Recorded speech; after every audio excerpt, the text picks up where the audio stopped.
So something I've been diving into a lot recently has been relighting, using 2D elements in specifically. I did a lot in this shot where I relit the hand using my electrical elements here. In this upcoming workshop shot that we're going to be doing, I do a lot of environmental relighting. Basically, all of this lighting is added in post, and all of the lighting interaction is done in comp. For example, this is the shot pre-color grade and pre-fog. And if I just go ahead and disable my relighting effects, we can really see what we are changing here. There's just so much more energy being conveyed in this shot when we relight it. But how exactly do you do this? Well, it mainly has to do with using multipass compositing to its full advantage. But there's actually a lot you can do with multipass compositing, and I'm going to be doing a full workshop / course where we go over that. We'll actually make that dragon scene. But today I just want to cover the topic of relighting because it's really fun, really cool, and you just feel really good when it all works together.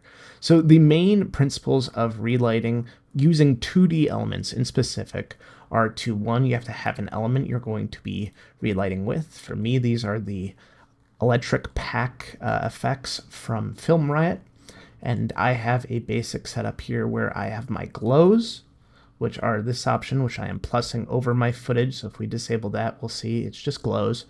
And then I also have the actual element here, which if we disable that, we can see what that is. And of course, I have the relighting pass, and this is the pass that is actually making it feel like this lightning is actually near the character, emitting light onto them, which is a really cool effect when you do it right. So when you're rendering out of Blender or any 3D program, what you'll really need to make sure you render out is going to be your diffuse and your glossy pass. Depending on what kind of object you're relighting, you'll want to either use the diffuse or glossy pass. I think for this one, I found that using the glossy passes were better than using the diffuse pass.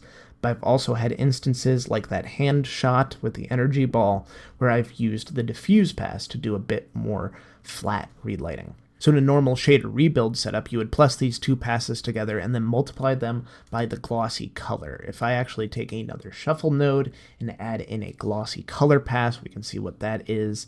And if I then multiply this by the glossy color pass, you can see that we're actually starting to rebuild the character. And because this character is made of so many glossy materials, they're almost essentially fully rebuilt already.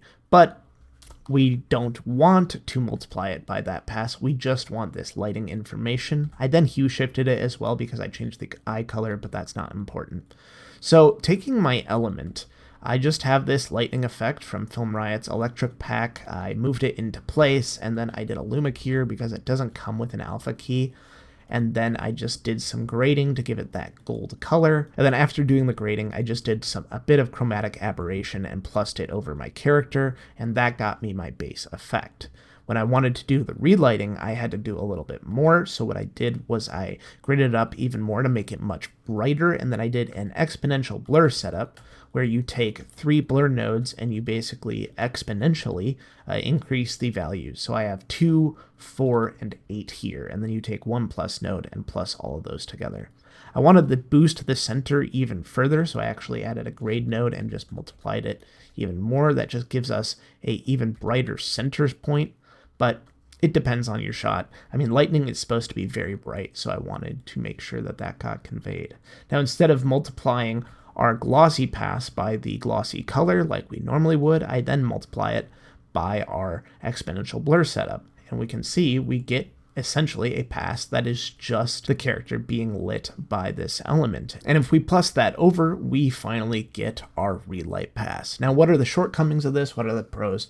The pros are obviously it looks amazing, and you get all that physical lighting information you get from the 3D scene. The cons, however, are if your lights don't exist in the 3D scene. For example, this character is pretty evenly lit in this environment, which is why this glossy pass is so bright and has different points of light.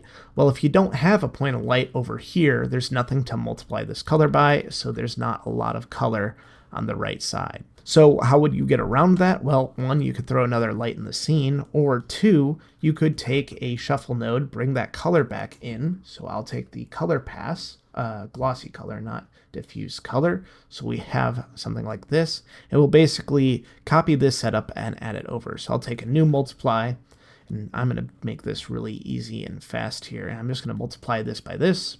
And we see we get that relight effect still, but it's a lot flatter because, again, we're just multiplying it by a color pass. And then we'll take a multiply node here, and we'll switch it over to plus.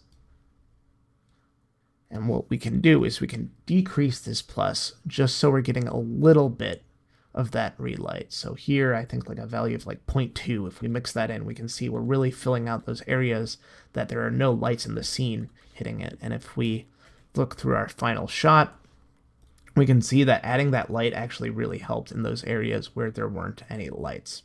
But this only goes so far. If there is just complete lack of lighting, you're going to have problems. That's where you would actually want to start multiplying stuff by the normal pass again and using more traditional relight methods.